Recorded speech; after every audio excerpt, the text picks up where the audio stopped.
Telugu Desam party కూటమిగా ఏర్పడి ప్రభుత్వాన్ని ఏర్పాటు చేసిన తర్వాత కనీసం అంటే ఒక 6 నెలల నుంచి సంవత్సరం వరకు వారి పాలన కొనసాగించే క్రమంలో కొంత వాళ్ళ జోలికి విమర్శన అస్త్రాలు సంధించకుండా ఉండాలని నేను అనుకున్న మాట వాస్తవం. అయితే అంత సమయం కూడా తెలుగుదేశం పార్టీకి సంబంధించిన ప్రభుత్వం అంత విశ్రాంతిని కూడా మాకు ఇవ్వడం లే. మీరు 6 నెలలు విశ్రాంతి తీసుకుంటే ఎట్లా అని చెప్పి నెల కాకముందే ప్రజా సమస్య పైన మేము ప్రశ్నించాల్సినటువంటి పరిస్థితిని బాధ్యతను మాకు కల్పించినారు. జూలై 1వ తారీఖున మీకు పెంచిన మొత్తాన్ని ఇచ్చే క్రమంలో ఏప్రిల్, మే, జూన్ ఈ 3 మాసాలకు సంబంధించిన అరియర్స్ అంటే వ్యత్యాసం ఉండే పెన్షన్ డబ్బును అంటే జగన్మోహన్ రెడ్డి గారు 3,000 ఇస్తూ ఉన్నారు, నేను 4,000 చేసినాను. ఏప్రిల్లో ఒక 1,000 రావాలా, మీకు మేలో ఒక 1,000 రావాలా, జూన్లో ఒక 1,000 రావాలా. జూలైలో నేను ఇచ్చే కొత్త పెన్షన్ 4,000 కలిపితే 7,000 రూపాయలు మీకు జూలై 1వ తారీఖున ఇస్తాను. అలాగే దివ్యాంగులు, అంగవైకల్యం కలిగిన వారికి కాలు కానీ, చెయ్యి కానీ, కన్ను కానీ, చెవి కానీ, శరీరంలో ఏదైనా ఒక అంగం వైకల్యం చెంది ఉండే వారికి 6,000 రూపాయలు పెన్షన్ ఇస్తానని చెప్పినాడు. 6,000 రూపాయలు. అలాగే మంచానికే పరిమితమై బెడ్ రీడ్ అంటే నడవలేని వారు, బాత్రూమ్ కూడా పోలేని పరిస్థితుల్లో వారి యొక్క కాలకృత్యాలు కూడా పరుపు మీదనే చేసుకుంటూ ఉండే స్థితిలో ఉండే వారికి జగన్మోహన్ రెడ్డి గారు 5,000 ఇస్తూ ఉన్నారు, నేను 10,000 ఇస్తానని చెప్పినాడు. కిడ్నీ పేషెంట్లకు డయాలసిస్ చేసుకునే వారికి జగన్మోహన్ రెడ్డి గారు 10,000 ఇస్తూ ఉన్నారు, ఈయన 15,000 పెంచినాడు. ఈ 4 రకాల పెన్షన్లో ఒక్క వృద్ధాప్యంలో ఉండే వారికి మాత్రమే పెంచిన వ్యత్యాసం ఉండే సొమ్ముతో కలిపి పెంచిన మొత్తాన్ని కలిపి 7,000 ఇస్తున్నారు తప్ప ఇక దివ్యాంగులకైతే 6,000 ఇస్తున్నారు.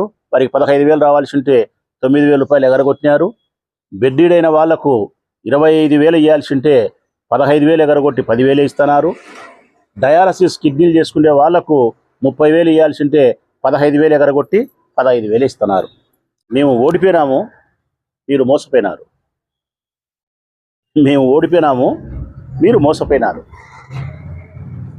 ఓడిపోయిన వారికంటే మోసపోయిన వారే ఎక్కువ దురదృష్టవంతులు, దుఃఖిస్తారు. మీ పరిస్థితి అదే.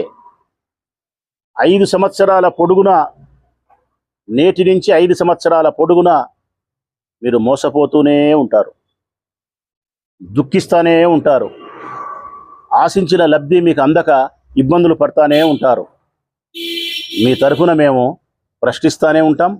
మీ తరఫున మేము రాష్ట్ర ప్రభుత్వం మీద శాంతియుతమైన పోరాటాలు కొనసాగిస్తూనే ఉంటాం. కనీసం మాకు ఓటు వేయలేకపోయినా పర్వాలే, మమ్మల్ని మీరు ఓడించినా పర్వాలే, మీ తరఫున మేము నిజాయితీగా పోరాటం చేసే క్రమంలో నైతిక బలాన్ని మాకు అందించే ప్రయత్నం చేయమని, మీ మద్దతును మాకు ఈ పోరాటాలలో 5 సంవత్సరాల పొడుగునా మేము చేయబోయే పోరాటాలలో మీ మద్దతును మాకు ఇమ్మని చెప్పి మనస్ఫూర్తిగా విజ్ఞప్తి చేస్తూ ఉన్నాం. చంద్రబాబు నాయుడు గారు వచ్చిన తర్వాత 10,000 ఉద్యోగాలకు సంతకం చేసినారు, నియామకాలు మొత్తం కలిపితే 16,000 ఉద్యోగాలు. ఈ రాష్ట్రంలో ఉపాధ్యాయ ఉద్యోగ నియామకాలు 50,000 చేయాల్సింది. 50,000 ఉద్యోగాల నియామకం చేయాల్సి ఉంటే 10,000 ఉద్యోగాలకు మాత్రమే ఆయన అనుమతిస్తూ ముఖ్యమంత్రి హోదాలో సైన్ చేసినారు. అంటే మిగతా 35,000 ఉద్యోగాలు ఎప్పుడు నియామకాలు చేస్తారు? మాట ఇచ్చిన ప్రకారం 50,000 ఉద్యోగ నియామకాలకు ఉత్తర్వులు ఇవ్వకుండా 16,000 ఉద్యోగాలకే మీరు అనుమతులు ఇవ్వడం అన్నది ఇక్కడ కూడా మళ్ళీ నిరుద్యోగ యువతను మోసం చేసినట్టే. ఈ ప్రొద్దుటూరు నియోజకవర్గంలో ఉండే నిరుద్యోగులందరూ ఎక్కువ శాతం 80% తెలుగుదేశం పార్టీ అభ్యర్థికి ఓటేసినారు. మీ అభ్యర్థి యొక్క విజయానికి కారణమైనారు, నా ఓటమికి కారణమైనారు. అట్టి నిరుద్యోగ యువతను మళ్ళీ మీరు మోసం చేస్తూ ఉన్నారు. 50,000 ఉద్యోగాల నియామకాలకు ఉత్తర్వులు ఇవ్వకుండా 10,000 ఉద్యోగాలకు మాత్రమే సంతకం చేసి 1వ తారీఖున పెన్షన్ పంపిణీ కార్యక్రమం వాలంటీర్ వ్యవస్థ ద్వారానే జరగాల్సిన ప్రక్రియ ఉంటే వారి ప్రధానమైన ఉద్యోగం కూడా అదే.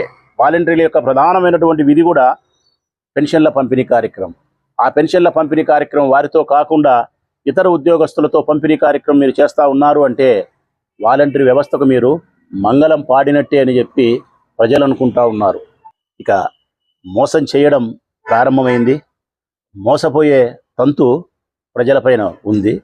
ఇక ప్రజల పక్షాన పోరాటం కొనసాగించాల్సిన బాధ్యత మా పైన ఉంది. ఈ 5 ఏళ్ల పొడుగులాగా జరగబోయేది రాష్ట్రం లేదంటే బాబు గారు మోసం చేస్తారు, ప్రజలు మోసపోతూ ఉంటారు. వైఎస్ఆర్ కాంగ్రెస్ పార్టీ నాయకులు కార్యకర్తలు ప్రజల పక్షాన పోరాటాలు చేస్తారు.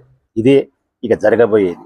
దయచేసి నేను ప్రజలను అభ్యర్థిస్తూ ఉన్నా, మేము ఓడిపోయినాము, మీరు మోసపోయినారు. కనీసం మోసపోయిన మిమ్మలను గెలిపించడానికి మేము చేసే ప్రయత్నంలో పోరాటాల్లో మాకు అండగా నిలబడమని చెప్పి ప్రజలకు విజ్ఞప్తి చేస్తూ సదా మీ సేవలోనే వైఎస్ఆర్ కాంగ్రెస్ పార్టీ జెండా.